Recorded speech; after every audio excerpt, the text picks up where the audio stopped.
10,000 ரூபா செலவு செஞ்சால் வந்து ஆடம்பர செலவு.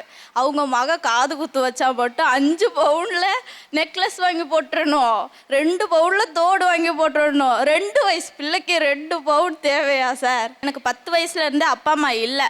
நான் ஒரு இடத்த பார்த்தேன்னா இந்த இடத்துக்கு போகணும் ஆசைப்படுறது, ஆனால் போக முடியாது. ஏன்னா பாட்டிகிட்ட இருந்து வளர்ந்ததுனால அவங்கள்ட்ட அவ்வளோ காசு இருக்காது. இப்போ என் பிள்ளைங்க ஒரு இடத்துக்கு போகணுன்னா நான் கூட்டிகிட்டு போவேன். ஏன்னா என்கிட்ட இருக்குது, நான் செய்கிறேன். நான் பட்ட ஏக்கம் என் பிள்ளைங்க படக்கூடாதுன்னு எனக்கு தோணும்ல. அதை வந்து தப்புன்னா எப்படி? சிபிஎஸ்சியுமே அங்கே போய் டஸ்ட்பினில் போய் செக் பண்ணிட்டு வந்து எங்கள் மாமியார், என்னம்மா நைட்டு ரைஸ் சாப்பிட்டியா, எப்படித்தான் கண்டுபிடிச்சேன், டஸ்ட்பின்லேருந்து உன்னை பார்த்து கண்டுபிடிச்சிட்டோமான்றாங்க. நீங்கள் பிறந்த வீட்டில் ஏசிலாம் இருக்காமா? இருக்கு சார். அங்கெல்லாம் எவ்வளோமா கரண்ட் பில் கட்டுவீங்க? சொல்ல போனால் சில டைமில் 5,000 அந்த மாதிரி 6,000க்கு மேலே தாண்டாது சார். ஏன்னா அவங்க அம்மா உதைப்பாங்க சார்.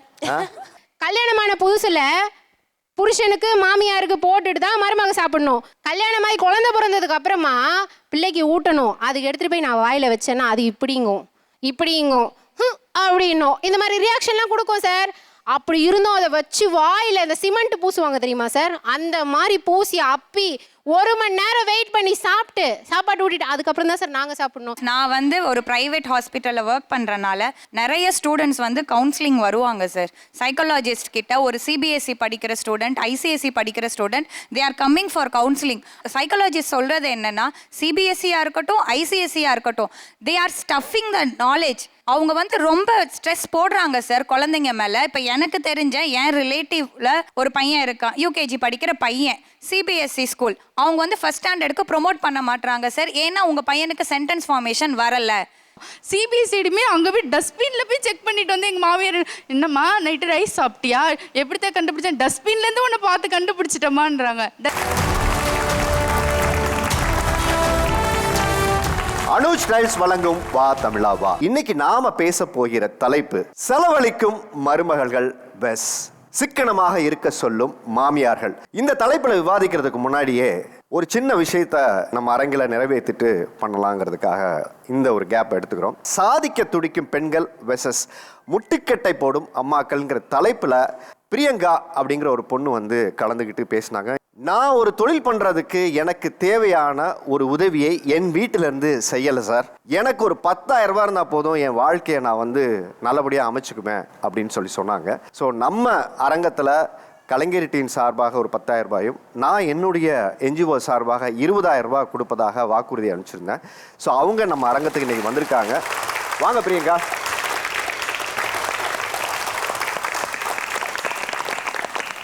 சொல்லுங்கம்மா, எப்படி இருக்கீங்க? நல்லா இருக்கேங்க சார். நல்லா இருக்கீங்க? செம்மையாக இருக்கேன். ஓகே, நம்ம ஷோ நீங்கள் வந்துட்டு போனதுக்கப்புறம் உங்கள் வாழ்க்கையில் என்ன மாறி இருக்கு? நான் வந்து ஃபஸ்ட்டு ஸ்டார்ட் பண்ணும் போதே பேசிக்காக அந்த ஆர்டர்ஸ் தான் பண்ணிட்டு இருந்தேன். யூடியூப்ல இருந்து மட்டும்தான் ஆர்டர்ஸ் எடுத்துகிட்டு இருந்தேன். அது கம்மியாக தான் இருந்தது. இதுக்கப்புறம் வந்து ஷோலேருந்து கொடுத்த அந்த ப்ரைஸ் மணி ஆகட்டும் எல்லாமே வந்து அடுத்த ஸ்டெப் கொண்டு போகிற மாதிரியே எல்லாமே யூசேஜ் இருந்துச்சு சார். அதோட பில்லு கூட அப்படியே வச்சுருக்கேன். இந்த அமௌண்ட்க்கு நம்ம என்ன பண்ணியிருக்கோம், இதுலேருந்து எவ்வளோ ப்ராஃபிட் வந்திருக்கு எல்லாமே நான் செப்பரேட் பண்ணி வச்சுருக்கேன். இவ்வளோண்டு ஒரு டேபிளில் தான் சார் வச்சு ஸ்டார்ட் பண்ணேன். இப்போ எக்ஸஸாக 4 டேபிள் போட்டு மிஷினரிஸ் இறக்குற ஸ்டேஜுக்கு நான் வந்துட்டேன். எனக்கு வந்து துபாயிலேருந்துலாம் ஆர்டர் கொடுத்துருந்தாங்க. அங்கே இருக்க இந்தியன் பேரண்ட்ஸ் வந்து அவங்களோட சைல்டுக்காக அங்கேருந்து எனக்கு ஆர்டர் பண்ணியிருந்தாங்க. என்கிட்ட ஆர்டர் பண்ணுற கஸ்டமருக்கு கண்டிப்பாக ப்ராடக்ட் வருங்கிற ட்ரஸ்ட்டை ஏற்படுத்தி கொடுத்தது வந்து வா தமிழா வா ஷோ தான். இந்த ஷோ வந்ததுக்கு அப்புறம் உங்ககிட்ட என்னமா மாற்றம் நடந்திருக்கு? எல்லாருமே பார்த்து கேட்க ஆரம்பிச்சாங்க, உங்க பொண்ணு இந்த ப்ராடக்ட் பண்றாளா, நீங்க வா தமிழாவில் வந்தீங்களா, உங்களை பார்த்தமே நீங்க தானே அதை அப்படின்னா ஆமா பண்ணோம். சரி ரொம்ப ரீச் ஆயிருக்கா, பொண்ணுக்கு நல்லா டெவலப்மெண்ட் கொடுங்க அப்படின்னாங்க. சரி நாங்களும் வந்து அவளுக்கு நிறைய சப்போர்ட் பண்ணிட்டு இருக்கோங்க சார். தொடர்ந்து உங்க பொண்ணு மேல வச்சிருக்கிற நம்பிக்கை இன்னும் அதிகமாக வைங்க.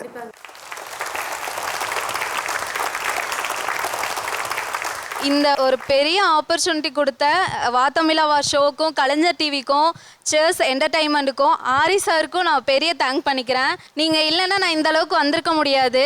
எவ்வளோ தூரம் நான் இன்னும் ஹையாக போனாலும் இந்த இடத்த நான் வந்து மறக்க மாட்டேன். ஸோ தேங்க்யூ டு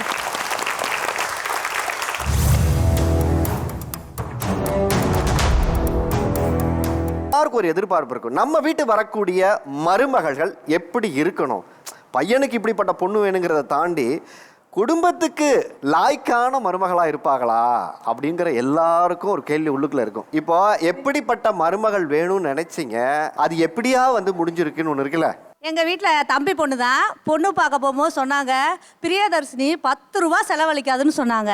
அதையும் நம்பி நான் கட்டிட்டு வந்துட்டேன். இப்போ 10,000 ரூபா கொண்டு போனா சவுளி கடையை விட்டு வெளியேற வர மாட்டேங்குது சார். என்னத்த சொல்றது? கூப்பிட்டா இருங்கத்த பார்த்து தான் எடுத்துட்டு போக முடியும் அப்படிங்குது. 10 ரூபா செலவழிக்க மாட்டேன்னு சொன்னாங்க. இப்போ 10,000 கொண்டு வந்து வேட்டு விட்டேனா, தீபாவளி வருதுல்ல, இன்னும் 10,000 ரூபா சேர்த்து வைங்க அப்படின்னு சொல்லுது சார். இதெல்லாம் நான் எங்கே போய் சொல்லட்டேன்? உங்க பேர் என்னம்மா? என் பேர் வேளாங்கண்ணி. வேளாங்கண்ணி வெள்ளந்தியா இருந்திருக்கீங்களே. அவங்க சொன்னது 10 ரூபா தான் செலவழிக்காதுன்னு சொன்னாங்க. நான் நினைச்சிட்டேன் நீங்க சார். நினைச்சீங்கன்னா 10 ரூபாயே செலவழிக்காதுன்னு 500, 1000, 10,000, லட்சம். ஆமா சார். நான் 10,000 ரூபா செலவு செஞ்சா ஆடம்பர செலவு. அவங்க மக காது குத்து வச்சா மட்டும் 5 பவுன்ல நெக்லஸ் வாங்கி போட்டுறணும், 2 பவுன்ல தோடு வாங்கி போட்டுறணும். 2 வயசு பிள்ளைக்கு 2 பவுன் தேவையா சார்? 2 பவுனுன்னா எல்லாரும் சீர் செய்யற மாதிரி தான் நம்மளும் செய்யணும்னு ஆசைப்படுவா. அதுக்காக தான் உங்களை சேமிச்சு வைங்க உங்க பிள்ளைகளுக்குன்னு சொல்றான். நான் பார்த்தேன், என் என்னோட கொலுசு ரொம்ப கருப்பாயிட்டு, அதை கூட்டு போய் கடையில் மாற்றணும்னு சொல்லிச்சு. பார்த்தேன், என்ன இந்த பிள்ளை அந்த கொலுசு கொஞ்சம் கூட மாறலாம் மாற்றணும்னு சொல்லுது. இதை இப்படியே விட்டா கதையாகாது. போய் இடத்துக்கு போய் நகை சீட்டை போட்டு விட்டேன். அப்படியே போய் நான் ஒரு ஏழை சீட்டையும் போட்டு விட்டேன். இப்போ என்ன பண்ணோம்? அதிகமாக செலவழிக்க முடியாது. நாங்கள் சாப்பாடு போட்டுருவோம். என் பையன் சம்பாதிக்கிற பிறகு சேமிப்பில் போயிடு. அதுதானே கரெக்டு சார்? மாஸ்டர் பிளானா இருக்காது. மாஸ்டர் பிளானா இருந்தாலும் மகளுக்கு செய்யறத மட்டும் கேட்க கூடாது. நமக்கு செய்ய மாட்டாங்க. 5,000 ரூபா சீட்டு போட்டா இன்னைக்கு 1000 ரூபா குறையா இருக்கத்த தாங்கன்னா, ஏன்ட்டே காசு இல்லை, நானே தவணைக்கு கட்டணும் அப்படின்னுவாங்க. அவங்க மக ஃபோன் போடுவாங்க, அம்மா 2,000 ரூபா போட்டு விடுமா அக்கௌண்ட்ல அப்படின்னதுமே, பிரியா இந்த ஜிபேல மாற்றி விட்டுரு அப்படின்னும் போது நம்மளுக்கு எப்படி இருக்கும்? இல்ல பிரியான்னு உடனே பிரியமா 2,000 ரூபா போயிடுது. அதே மருமகள்னா 1000 ரூபா வரமாட்டேங்குதுங்கிறாங்க. அதுவாசி நம்மகிட்ட சேமிப்பு கட்டாயம் இருக்கணும் சார். இருந்தாதான் நம்ம சமாளிக்க முடியும். சேமிப்புன்னு சொல்றாங்க. எனக்கு 10 வயசுல இருந்து அப்பா அம்மா இல்லை. நான் ஒரு இடத்த பார்த்தேன்னா இந்த இடத்துக்கு போகணும் ஆசைப்படுறது, ஆனால் போக முடியாது. ஏன்னா பாட்டிகிட்ட இருந்து வளர்ந்ததுனால அவங்கள்ட்ட அவ்வளோ காசு இருக்காது. இப்போ என் பிள்ளைங்க ஒரு இடத்துக்கு போகணுன்னா நான் கூட்டிகிட்டு போவேன். ஏன்னா என்கிட்ட இருக்கு, நான் செய்கிறேன். நான் பட்ட ஏக்கம் என் பிள்ளைங்க படக்கூடாதுன்னு எனக்கு தோணும்ல. அதை தப்புன்னா எப்படி? சொல்லுங்கம்மா, உங்களுக்கு எப்படிப்பட்ட மருமகள் வேணும்னு நினைச்சு வீட்டுக்கு கூட்டு வந்தீங்க? எழுப்பும் போது ஃபஸ்ட்டு காலையில் ஏஞ்சிருக்கவே மாட்டாங்க சார். காவியா காவியா காவியா காவியான்னு கூப்பிடணும். அவங்க டீச்சராக ஒர்க் பண்ணுறாங்க, நான் சமைச்சு கொடுக்கணும், குழந்தையும் நான் பார்த்துக்கணும். அவங்க 1 வயசு குழந்த. ஏஞ்சிருந்தா 5 நிமிஷம் அத்தை அப்படியே சொல்லிட்டு தூங்குவாங்க. காவியா அன்னைக்கு மதியம் லஞ்சுக்கு பிரியாணி செய்யட்டுமாண்ணா? ஓகே அத்தை, பிரியாணினா போதும், ஓகே சொல்லுவா. அதுவே எனக்கு சிரிப்பாக இருக்கும். நைட்டு ஏம்மா டிஃபன் ரெடியாக இருக்குது சாப்பிடுமான்னு சொல்லுவேன். இல்லாத்த எனக்கு ஒரு மாதிரி இருக்கு, நான் படுத்துறேன் அப்படின்னு சொல்லி படுத்துருவா. காலையில் ஏஞ்சி நான் சொல்லுவேன் என் பிள்ளைகிட்ட, காவியா நைட்டே சாப்பிட்லடா, சரி கொஞ்சம் எழுப்பி விடுவா சீக்கிரமான்னு சொன்னேன்னு, அம்மா அவன் நைட்டே எனக்கு பிரியாணி வேணும் சொல்லிட்டாம்மா, நான் பிரியாணி சாப்பிட்டு தூங்குறாம்மான்னு சொல்லுவான். எங்கள் வீட்டுக்கார் ஃபோன் பண்ணி வேலையிலேருந்து வந்துட்டு என்னம்மா சமைச்சு வச்சிருக்கேன்னு கேட்குறாங்க. அத்தை தோசை ஊற்றிட்டாங்க. தோசையா? எனக்கு வேணாம்மா, நம்ம விட பிரியாணி சாப்பிட்லாமா ரைஸ் சாப்பிட்லாமான்னு கேட்காங்க. சும்மா இருக்க மைண்ட் அவங்களே பிடிச்சி கெடுத்துடுறாங்க. சரிங்கன்னு சொல்லி வாங்கிட்டு வந்துடுறோம். அங்கேருந்து பார்த்தா ஒரு ரைஸ் வாங்கிட்டு வந்துருப்பாரு. என்னங்க ஒரு ரைஸ் வாங்கினோம், வீட்டில் 4 பேர் இருக்கிறாங்கன்னா நீ ரூமுக்கு எடுத்துகிட்டு போயிடுன்றாங்க. நம்ம ரூமுக்கு எடுத்துகிட்டு போயிட்டு சாப்பிட்டுட்டு கவர் எடுத்துகிட்டு போய் டஸ்ட்பினில் போடுறோம். சிபிஎஸ்சிடியுமே அங்கே போய் டஸ்ட்பினில் போய் செக் பண்ணிட்டு எங்கள் மாமியார், என்னம்மா நைட்டு ரைஸ் சாப்பிட்டியா, எப்படித்தான் கண்டுபிடிச்சேன்? டஸ்ட்பின்லேருந்து உன்னை பார்த்து கண்டுபிடிச்சிட்டோமான்றாங்க. டஸ்ட்பின்லேருந்து. அப்போ நாங்கள் அது சாப்பிட்றது கூட எங்கே சார் ஒழிச்சு வைக்க முடியும்? நான் என்ன சொல்கிறேன்னா, டைமுக்கு வீட்டுக்கு எல்லாரும் கூட பகிர்ந்து சாப்பிட்டுட்டு டைமுக்கு தூங்கி காலையில் சீக்கிரமாக சுறுசுறுப்பாக எந்திரிச்சு அவங்க வேலை அவங்கவுங்க செஞ்சுட்டு கிளம்புற மாதிரி நான் ஆசைப்பட்டேன். ஆக்சுவலாக பார்த்தீங்கன்னா லவ் மேரேஜ், நம்ம எதுவும் பேச முடியல. சரி அவங்க ஆசைப்பட்ட அவங்க இஷ்டமாக அவங்க ஃப்ரீடமாக நான் விட்டுட்டேன். ட்ரெஸ்ஸு பார்த்தீங்கன்னா மானாரியாக ட்ரெஸ்ஸு எடுப்பாங்க. நீங்கள் ஏன் சார் சொல்கிறீங்க? சமைக்கிறேன்ற பேரில் யூடியூப்பை பார்த்து காய்கறி வாங்கிட்டு வருவாங்க சார். எல்லா காயும் விளைஞ்சிரும். அந்த அளவுக்கு அந்த காய்கறி அப்படியே இருக்கும். வாங்கிட்டு வந்துட்டு போயிட்டு சமைக்க மாட்டாங்க. வெரைட்டியாக சமைச்சு கொடுக்குறேன்னு சொல்லிட்டு ஒரு 2 காயை எடுத்து செஞ்சுட்டு, ஏன் அவ்வளோ காயை வாங்கணும்? 1 கிலோ 2 கிலோ வாங்கணும், 1/4 கிலோ வாங்கி செய்யுங்க. 1/4 கிலோ வாங்கி செஞ்சால் பரவாயில்ல. அந்த மாதிரி பண்ண மாட்டாங்க. வாங்கிட்டு போட்டுட்டு அது அப்படியே கிடக்கும். இவங்க மவுண்ட் ரோட்டில் ஷாப் வச்சுருக்காங்க. வரது ரொம்ப லேட் நைட் வருவாங்க. நான் கொஞ்ச நேரம் ஏசி போட்டிருப்பேன், படுப்பேன், தூங்குவேன். நம்ம மருமக வந்தானே நம்ம எல்லாம் பார்த்துப்பா, நம்மளோட வீட்டு செலவெல்லாம் கொஞ்சம் குறையும் பார்த்தோன்னா, அவங்க வருறது 12 மணி 1 மணி, மார்னிங் 2 மணி வரையும் தூங்குவாங்க. ஏசி கண்டினியூஸாக போவோம். கரண்ட் பில் எவ்வளோ தெரியுமா சார் எங்களுக்கு வருது? 18,000 16,000 வருது. ஆமாம் சார், எனக்கு கொஞ்சம் நான் கொஞ்சம் ட்ரீட்மெண்ட் எடுத்துகிட்டு இருக்கேன் சார் ஸ்கின்னுக்கு. எனக்கு ரொம்ப சென்சிட்டிவ் ஸ்கின். இந்த மாதிரி இந்த வெயில் அதெல்லாம் வந்து கொஞ்சம் தாங்க முடியாது. ஸோ அதனால் நான் வந்து ஏசி கொஞ்சம் போட்டுப்பேன். அதனால கொஞ்சம் எக்ஸ்பென்ஸ் ஏறுது தான், பட் என்னால் முடியல. நீங்க பிறந்த வீட்டில் ஏசிலாம் இருக்காமா? இருக்கு சார். அங்கெல்லாம் எவ்வளோமா கரண்ட் பில் கட்டுவீங்க? சொல்ல போனால் சில டைமில் 5000 அந்த மாதிரி 6000க்கு மேலே தாண்டாது சார். ஏன்னா அவங்க அம்மா உதைப்பாங்க சார். தூங்கி ஏன் இவ்வளோ நேரம் தூங்குறேன்னு உதைப்பாங்க அவங்க அம்மா. நம்மளால அது பண்ண முடியாது இல்லை சார். ஆமாம்மா, அவங்களெல்லாம் பண்ணால் டொமஸ்டிக் வயலன்ஸை கொண்டு உள்ளே வச்சுருவாங்க. அவங்க மட்டும் ஏசி போட மாட்டாங்களா? அவங்களும் ஏசியில் தான் சார் இருப்பாங்க. கேட்டால் அவங்க சொல்லுவாங்க அவன் மட்டும் போட்டுட்டு இருப்பாளா, நானும் போட்டுருப்பேன், அடம் பிடிப்பாங்க. சார் நான் என்ன சார் இப்போ வெயில் பொழக்குது சார். அதாவது நைட்டு வீட்டில் இருக்கும்போது அவங்க போடுறாங்க, அப்படியே போடுறேன். அதை மேட்ச் பண்ணி வீட்டில் இல்லாத போது காலையில் சாயங்காலம் வர வரைக்கும் நீங்கள் போடுறீங்க. கூடி பில்லு கிளியறது என்னமோ உங்கள் வீட்டில் உங்கள் பையனோட பாக்கெட்டுக்கு தான். நீங்கள் போட்டி போட்டு செலவு பண்ணுறது 2 பேருமே தான் பண்ணுறீங்கன்னு நினைக்கிறேன். அப்போ இல்லை சார், நான் போட்டிலாம் போட மாட்டேன். பட் அவங்க ரொம்ப சைல்டு மாதிரி பண்ணுவாங்க சார். இவ என்ன இவ்வளோ ட்ரெஸ்ஸு வாங்குறா, எல்லா ட்ரெஸ்ஸும் போடுறாளா, அதெல்லாம் போட மாட்டா, எதுக்கு இவ்வளோ ட்ரெஸ் நீ வாங்கி கொடுக்குறேன்னு பையன்கிட்ட போய் கேட்பார். அவர் டெய்லி ட்ரெஸ் எடுத்துகிட்டு வருவார், இன்னைக்கு இந்த மாதிரி போட்டு போகணும் இப்படி போட்டு போகணும்னு சொல்லிட்டு. பட் நான் எடுக்கிற ட்ரெஸ் ஏன்னா நான் வந்து ஆன்லைனில் ஆர்டர் பண்ணுறேன். ஸோ வந்து வீட்டில் வந்து தத்தும் போது கண்டுபிடிச்சிடுறாங்க ட்ரெஸ்ஸு வந்து வீட்டுக்கு வருது. இவர் வெளியிலேயே வாங்கிட்டு வரனால அவருக்கு தெரிய மாட்டுது.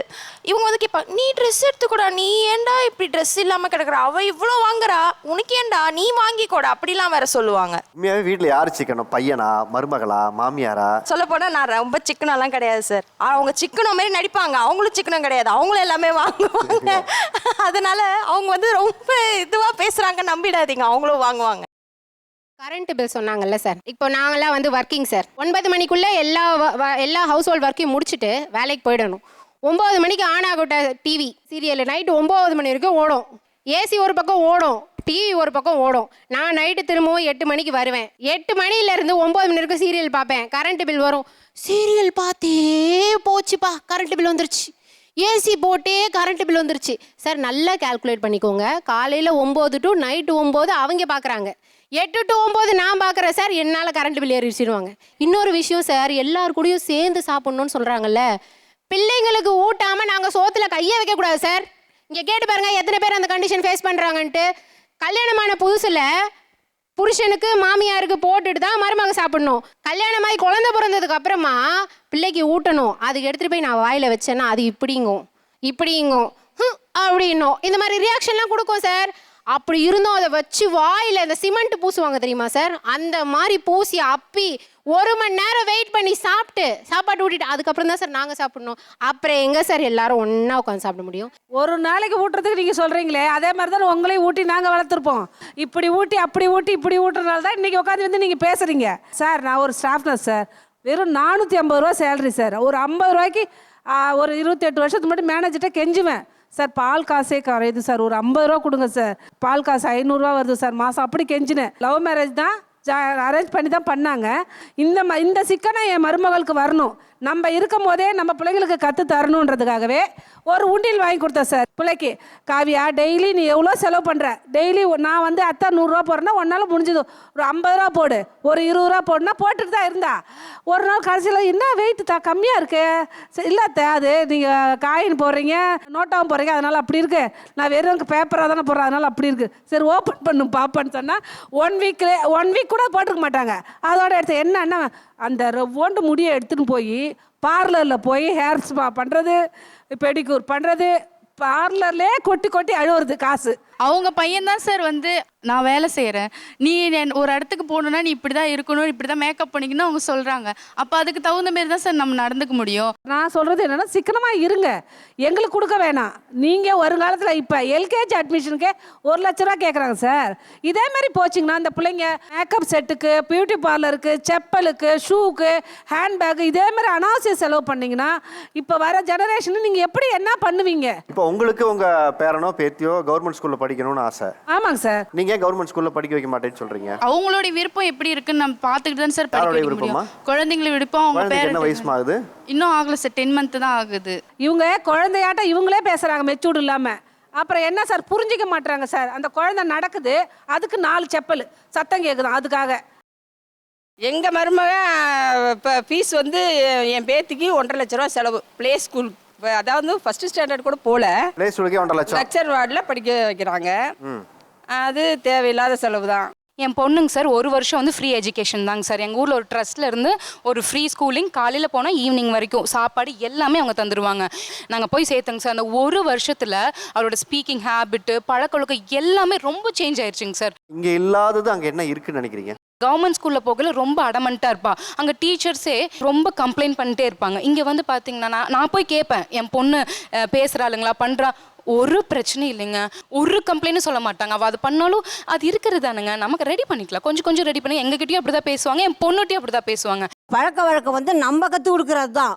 அங்கே போய் வந்து பழக்க வழக்கம் தானாக வர்றது இல்லை. அம்மா பணத்தை கொண்டு போய் அங்கே கொட்டி கொடுக்குறாங்க. கொட்டி கொடுக்கக்குள்ள அவங்க உட்காருப்பா, தடுக்கு போட்டு உட்கார வச்சு நல்லா ஊட்டி விட்டு எல்லாம் செஞ்சு தான் ஆகணும். இதுக்கு வந்து என்ன செய்வாங்க, சாயந்தரம் ஆனால் உட்காந்து சொல்லுவாங்க, மிஸ் திட்டுவாங்கன்னு ஹோம்ஒர்க் பண்ண வைப்பாங்க, அதை எழுத வைப்பாங்க, அதுக்கு எல்லாம் பண்ணுவாங்க. ஏன் அதே கவர்மெண்ட் ஸ்கூலில் படிச்சுட்டு வர பிள்ளைங்கள ஏன் இவங்க உட்கார வச்சு நல்லா அதில் என்னம்மா அன்றைக்கி சொல்லி கொடுத்தாங்க, உன் பிள்ளைகளுக்கு பழக்க வழக்கத்தை நீ நல்ல முறையில் கற்றுக் கொடுத்து அந்த பிள்ளைங்களுக்கு நல்ல பழக்க வழக்கம் எங்கே எப்படி மாறும்?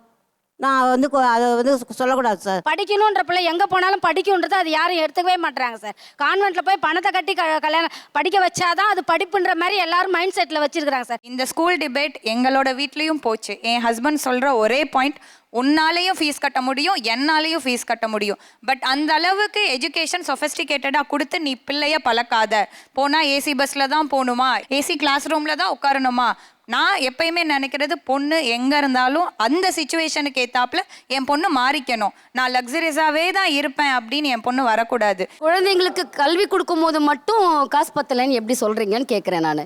ஒரு ஃப்ளோருக்கு 2 ஃப்ளோர் கட்டுறீங்க, அதில் லோன் கட்டுறீங்க, மற்ற நகைகள்லாம் வாங்குறதெல்லாம் வாங்கிக்கிறீங்க, அதெல்லாம் பண்ணுறீங்க. கல்வின்னு வரும்பொழுது இல்லை எங்களால் செலவு பண்ண முடியாதுங்கிறீங்க. அங்கே நான் கிளாஷ் ஆகுறேன் சார். உங்கள் வீட்டில் பார்க்குறாங்களா? உங்கள் மருமக பார்க்குறாங்க, ஒரு ஸ்கூலில் படிக்கிறாங்க. அது எனக்கு திருப்தியாக இல்லை. சிக்கனமாக இருந்துட்டு அதில் செலவு பண்ணுங்கன்னு நான் சொல்கிறேன். நீங்கள் மருமகிட்ட சொல்லி கொஞ்சம் நல்ல ஸ்கூல் சேர்க்கணும் சார். எனக்கு தெரிஞ்சு மாற வேண்டியது நீங்கள் தான் நினைக்கிறேன் சார். குழந்தைக்கு ஒரு நல்ல கல்வி கொடுக்கணும்னு ஒரு பாட்டியாக எனக்கு என்னோட நியாயம் இல்லையா சார்? அதில் நல்ல கல்வினா என்ன சார்? எல்லாமே கொடுக்கக்கூடியது. குழந்தைங்களுக்கு நல்ல ஒழுக்கம், தமிழ் பண்பாடு, கலாச்சாரம், ஆங்கில கல்வி, இப்படி எல்லாமே ஒரு குழந்தைக்கு கிடைக்கிற ஸ்கூல் வந்து நல்ல ஸ்கூல். இது எல்லாமே எந்த ஸ்கூலில் இருக்குன்னு எனக்கு தெரியல. பிகாஸ் நான் வந்து ஒரு ப்ரைவேட் ஹாஸ்பிட்டலில் ஒர்க் பண்ணுறனால நிறைய ஸ்டூடெண்ட்ஸ் வந்து கவுன்சிலிங் வருவாங்க சார். சைக்காலஜிஸ்ட் கிட்ட ஒரு சிபிஎஸ்சி படிக்கிற ஸ்டூடெண்ட், ஐசிஎஸ்சி படிக்கிற student, they are coming for counselling. Psychologist சொல்கிறது என்னென்னா, சிபிஎஸ்சியாக இருக்கட்டும், ஐசிஎஸ்சியாக இருக்கட்டும், they are stuffing the knowledge. அவங்க வந்து ரொம்ப ஸ்ட்ரெஸ் போடுறாங்க சார் குழந்தைங்க மேலே. இப்போ எனக்கு தெரிஞ்ச என் ரிலேட்டிவ்ல ஒரு பையன் இருக்கான், யூகேஜி படிக்கிற பையன், சிபிஎஸ்சி ஸ்கூல். அவங்க வந்து ஃபர்ஸ்ட் ஸ்டாண்டர்டுக்கு ப்ரொமோட் பண்ண மாட்டாங்க சார். ஏன்னா உங்கள் பையனுக்கு சென்டென்ஸ் ஃபார்மேஷன் வரலை. நல்லா படிக்கிறவங்கள படிக்க வைக்கிறது சாதனை கிடையாது சார் என்னை பொறுத்த வரைக்கும். நல்லா படிக்காதவங்கள படிக்க வைக்கிறதுக்கு தான் நாங்கள் ஸ்கூலுக்கே அனுப்புறோம். தங்க விளக்கா இருந்தாலும் தூண்டி விடுறதுக்கு ஒரு தூண்டுகோல் மாதிரி ஒரு பள்ளி இருக்கணும். நல்ல டேலண்டட் குழந்தை. இல்ல நீங்க எந்த பள்ளியில வந்து நீங்க படிச்சீங்க? நான் கவர்மெண்ட் ஸ்கூல் தான் சார் படித்தேன். அப்புறம் சார் எனக்கு ஆங்கிலம் போராடமெல்லாம் எனக்கு பிரச்சனையா இருக்கு சார். ஒரு கேம்பஸ் இன்டர்வியூ போறோம் அப்படின்னா அங்க கம்யூனிகேஷனும் ப்ரொனவுன்சியேஷனுமே பர்ஃபெக்டாக இருந்தால் மட்டும்தான் ஃபஸ்ட்டு அவங்களுக்கு ப்ரிஃபரன்ஸ் கொடுக்குறாங்க. அதுக்கப்புறம் தான் மார்க்கு எல்லாமே. ஸோ பசங்க என்ன பண்ணுதுன்னா, அந்த கம்யூனிகேஷன் பர்ஃபெக்டாக பண்ணிட்டாங்க அப்படின்னாலே அவங்களுக்கு ஃபஸ்ட்டு ப்ரிஃபரன்ஸ் கொடுத்து அவங்களுக்கு ஜாப் கிடச்சி அவங்களோட லைஃப் நல்லா செட்டில் ஆகுது. இப்போது கவர்மெண்ட் ஸ்கூலை விட ப்ரைவேட் ஸ்கூலில் தான் இங்கிலீஷில் பேசலாம், ஃபைன் கட்டணும் அப்படின்னு கம்பல்சரி பண்ணுறதுனால அந்த பசங்க ட்ரை பண்ணி இங்கிலீஷில் பேச ஆரம்பித்து அவங்களுடைய ஃப்யூச்சர் நல்லா இருக்குது. இந்த கவர்மெண்ட் ஸ்கூலில் பார்த்தீங்கன்னா நல்லா நடத்துகிறாங்க, ஆனால் இந்த இங்கிலீஷில் தான் பேசணும் அப்படின்றதுக்கான ப்ரிஃபரன்ஸ் கொடுக்கறது இல்லை சார் அந்த டீச்சர்ஸ். இங்கே எல்லாருமே இப்போ ஒரு கவர்மெண்ட் சர்வெண்ட் ஆகிறதுக்கு ஒரு எக்ஸாம் எழுதுறாங்க. காம்படிட்டிவ் எக்ஸாம் எழுதணும்னா ஒரு ஐக்யூ லெவல்லாம் இருக்கும். அந்த ஐக்யூ லெவல்லாம் இருக்கிற ஒரு டீச்சரு எப்படி வந்து பாடம் நல்லா சொல்லித்தராமல் இருக்குமாங்க கவர்மெண்ட் ஸ்கூலில்? அதனால் நான் கவர்மெண்ட் ஸ்கூலில் ரொம்ப ப்ரிஃபர் பண்ணுவேன். உங்கள் பிள்ளை எந்த பள்ளியில் படிக்கணுங்கிறது அநேக பெற்றோர்களுடைய தனிப்பட்ட உரிமை. இதெல்லாம் நம்ம யாருமே தலையிட முடியாது. ஆனால் உங்களுக்கு ஒரு தகவலுக்காக ஒன்று சொல்கிறேன். அப்துல் கலாம் இங்கேருந்து வந்தவர் தான். இதில் இங்கேருந்து இஸ்ரோவில் பார்த்தீங்கன்னா அண்ணாதுரையாக இருக்கட்டும், ஒவ்வொருத்தரும் இங்கேருந்து போனவங்க தான் எல்லாமே இன்றைக்கி பெரியா இருக்காங்க, ஐஏஎஸ் ஆஃபீஸராக இருக்காங்க, எல்லாமே இருக்காங்க. அந்த காலத்தில் ஒரு நம்பிக்கை இருந்தது, படிக்கிற பிள்ளை எங்கேனாலும் படிச்சுக்கும், ஓகேங்களா, பொழைக்கிற பிள்ளை எங்கேனாலும் புத்தியோட பொழைச்சிக்குன்னு சொல்கிற விஷயம் இருக்குது. ஆனால் இன்றைக்கி என்ன பண்ணுறோன்னா, இங்கே போனால் தான் புத்தி வரும், இங்கே போனால் தான் பொழைக்க முடியும்னு நீங்கள் நம்ப ஆரம்பிச்சிட்டிங்களே தவிர அந்த குழந்தைகள் மேலே அது திணிப்பாக மாறுது. அது ஒரு பொருளாதாரத்தை நோக்கி நகர்த்துது. ஒரு லட்சக்கணக்கில் நீங்கள் செய்ய வேண்டியங்கிற அந்த ஆதங்கத்தில் தான் இந்த பக்கம்னு சொல்கிறாங்க. அதே நேரத்தில் அரசாங்க பள்ளிகள் ஒரு இடத்துல இயங்கிறதுக்கு பின்னாடி இருக்கக்கூடிய பெரிய மாரல் என்ன இருக்குன்னா, இல்லாதவர்களுக்கும் கல்வி போய் சேரணுங்கிறது தான் ரொம்ப ரொம்ப முக்கியம். இருக்கிறவங்க படிக்கிறதுக்காக பள்ளிக்கூடம் இல்லை, இல்லாதவர்களும் படித்தாதான் சமூகம் பேலன்ஸ்டாக இருக்கும். ஆங்கிலம் நீங்கள் கற்றுக்கணுங்கிறது அந்த காலகட்டத்தில் ஒரு 30 வருஷத்துக்கு முன்னாடி ஆங்கிலத்தினுடைய தேவை இந்தியாவில் கம்மியாக இருந்தது. அதனால தான் அன்றைக்கி உங்களுக்கு சொல்லிக் கொடுக்கப்படலை. இன்றைக்கி எல்லா அரசாங்க பள்ளியிலையும் ஆங்கிலமை முதன்மையாக வச்சு சொல்லிக் கொடுக்க பார்க்குறாங்க. ஏன்னா கம்யூனிகேஷன் லாங்குவேஜாக இருக்குது. கல்விக்கு மட்டும்தான் சார் நான் தலையிட்டு இருக்கேன், வேற எதற்குமே தலையிட்டது இல்லை. எல்லா செலவும் ஆடம்பரமா பண்றேன். நீங்க நாங்க ரொம்ப இதை வந்து ஃபீஸ் கட்ட முடியலன்னு ஒரு காரணத்தை வச்சு நீங்க கட்டல. ஆடம்பரங்கிறது என்ன இருக்கு தெரியுங்களா? உங்க பார்வையில தான் இருக்கு.